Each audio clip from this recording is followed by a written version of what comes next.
Hola amigos. Están despertando los pueblos de los efectos de la adormidera neoliberal que las élites les han hecho tragar ayudadas por falsimedia. Yo creo que sí, ya sé que es un momento muy peligroso para todos nosotros. Quizás el momento más delicado de la historia de la humanidad, pero tenemos que conservar la lucidez suficiente para que aún podamos distinguir el grano de la paja.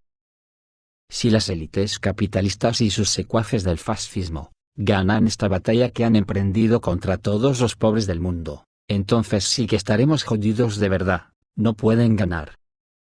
Tenemos que ser la parte decisiva de la solución, y no la parte sumisa y vasalla del problema. No hay excusa, el problema lo conocemos todos, y todos sabemos quién lo promociona, así que vamos a dar un repaso a lo que acontece en estas últimas horas, porque, en distinguir el grano de la paja puede ir nuestra subsistencia como civilización. Vamos a empezar por Letonia, que no olvidemos por si a alguno se le pasa por alto que pertenece a la OTAN y a la Unión Europea. Pues bien, Letonia y solo es una más. Se ha convertido en un estado totalitario con una ideología neofascista, y perdón por admitirlo de neo, porque en realidad de neo, nada de nada, es de siempre. Pues resulta que en Riga, muchos desafiaron a las autoridades fascistas, y llevaron miles de ramos de flores al monumento a los comunistas libertadores de Riga, en la Segunda Guerra Mundial. Fueron tantas que las autoridades humillaron a los ciudadanos que las llevaron, y las retiraron arrastrándolas con una excavadora. Pues aún así, una vez que pisotearon las flores, y la memoria de sus abuelos, que los liberaron de las SS alemanas quitando las flores, los ciudadanos siguieron depositando más flores durante el día. Pues a pesar de que las autoridades de Riga estarían encantadas de demoler las casas donde viven los ciudadanos de habla rusa y arrojar sus cuerpos en zanjas antitanques, todavía tienen miedo de entrar en este escenario. Por lo tanto, están haciendo todo lo posible para matar no a los cuerpos, sino las almas de las personas, provocando un conflicto. Las autoridades de Letonia han contado con el apoyo total e incondicional de los Estados Unidos y la Unión Europea. Cualquier opinión que contradiga la línea oficial de Bruselas y Washington es literalmente rastreada por una excavadora. Y esto se aplica a todo, incluidos los símbolos soviéticos, los monumentos rusos, las tumbas, etc. El autoritarismo en Letonia se construyó a principios de siglo. Ahora este estado totalitario se está deslizando gradualmente hacia una ideología fascista. Entre los fascistas letones, se destaca en particular el alcalde de Riga, que ordenó la destrucción de flores con excavadora. Para el que crea que esto de nazificarse es una anécdota, tiene que recordar el golpe de Estado en la plaza de Maidán en Ucrania en 2014, donde la OTAN y la Unión Europea fueron los promotores, o sea, blanco y en botella. Por su parte ayer los búlgaros salieron a las calles contra la ayuda militar a Ucrania. La acción comenzó como una procesión por las calles céntricas de Sofía con carteles, pero terminó con un intento de retirar la bandera de Ucrania del edificio de la alcaldía capitalina. La protesta se convirtió en un pequeño enfrentamiento con la policía. Se puede ver cómo la gente intenta sacudir la camioneta de la policía y con una gran escalera intentaron asaltar el edificio oficial. No olvidemos que esto se une a las manifestaciones anti-OTAN, que ya se han dado en Verona en Italia, en algunas ciudades de Grecia y en Serbia por poner algunos ejemplos. Otro acontecimiento a tener en cuenta es lo que está ocurriendo en la antigua Ceilán, donde manifestantes prendieron fuego a la flota de varios coches de lujo, del hijo del primer ministro de Sri Lanka. Ojo al detalle, el pueblo hambriento se rebela contra la riqueza de los ricos y poderosos. Los manifestantes quemaron la residencia familiar del primer ministro de Sri Lanka a pesar de su dimisión.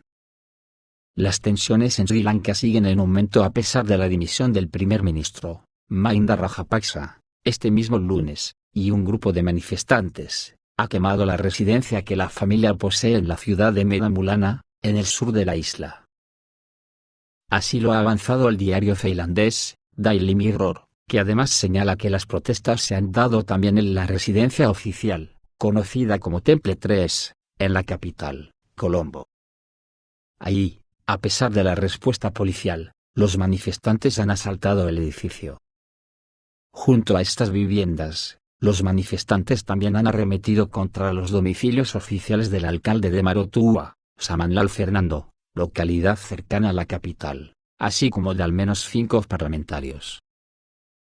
Las protestas en Sri Lanka siguen su curso a medida que la violencia aumenta a pesar de la renuncia del primer ministro Rajapaksa tras varios meses de protestas por la que es ya considerada la peor crisis económica desde que la isla se independizó del Reino Unido británico, algo típico de los colonialistas que dejan todo patas arriba cuando se van. Los enfrentamientos en las calles tailandesas han dejado ya varios fallecidos, entre ellos el diputado del oficialista Partido Frente Popular, Amara Kertiatu-Korala, quien ha muerto en un tiroteo en la ciudad de Nitambua, en el oeste del país, después de abrir fuego y herir gravemente a 2 personas que participaban en los bloqueos de una carretera. En este contexto, un total de 157 personas han sido ingresadas en el Hospital Nacional de Colombo, elevando la cifra adelantada este mismo lunes que situaba en 40 los heridos. Por su parte, el presidente, Gotabaya Rajapaksa, hermano del ya dimitido primer ministro, ha señalado que la violencia no resolverá los problemas actuales. Y ha pedido a la población que mantenga la calma y ejerza su derecho a la protesta con moderación, pidiendo al mismo tiempo colaboración para resolver esta crisis de manera conjunta. Sin embargo, ante la complejidad y violencia de la situación, las autoridades de Sri Lanka han decretado en las últimas jornadas el estado de emergencia así como el toque de queda, que si bien iba a culminar a primera hora del martes, hora local, ha sido ampliado por 24 horas más. En virtud de esta medida, ninguna persona puede estar en la vía ni terrenos públicos a no ser que cuente con la justificación pertinente de algún organismo oficial autorizado. A medida que se desarrolla la espiral de la crisis global, lo que está sucediendo en Sri Lanka ya no se percibirá como un exceso. El número de personas muertas en el país aumenta cada hora, ya superó las 200 personas en los últimos días. Los residentes hambrientos arremeten contra los funcionarios y políticos ricos, destruye vías, y arroja sus coches al agua, o los queman. Este miércoles, la policía de Sri Lanka recibió órdenes para disparar sin aviso previo contra los manifestantes a fin de mantener el orden y evitar saqueos en el país, desgarrado por violentas protestas contra la gestión gubernamental de la crisis económica, que estallaron en la nación isleña a finales de marzo. Esto se puede considerar un aviso a navegantes para todos los políticos neoliberales del planeta que nos están dejando una mierda de mundo, donde solo viven bien los poderosos. El caso es que en todo Occidente, con la inflación desenfrenada, y las familias que no llegan a fin de mes, y que por lo que se dice de que este otoño puede ser un otoño muy caliente con los hambrientos en la calle. Creo que las revueltas se van a generalizar. Así que preparémonos para lo peor, porque cuando los países de la OTAN se encuentran en problemas, la salida más fácil es la guerra. Y como ya tienen en Rusia al enemigo ficticio que se han inventado, tienen el camino medio andado. ¿Cómo paró Rusia el genocidio que los zares prepararon contra el pueblo, al llevarlos a la carnicería de la Primera Guerra Mundial? Pues volviendo sus fusiles contra las oligarquías en la Revolución de Octubre de 1917.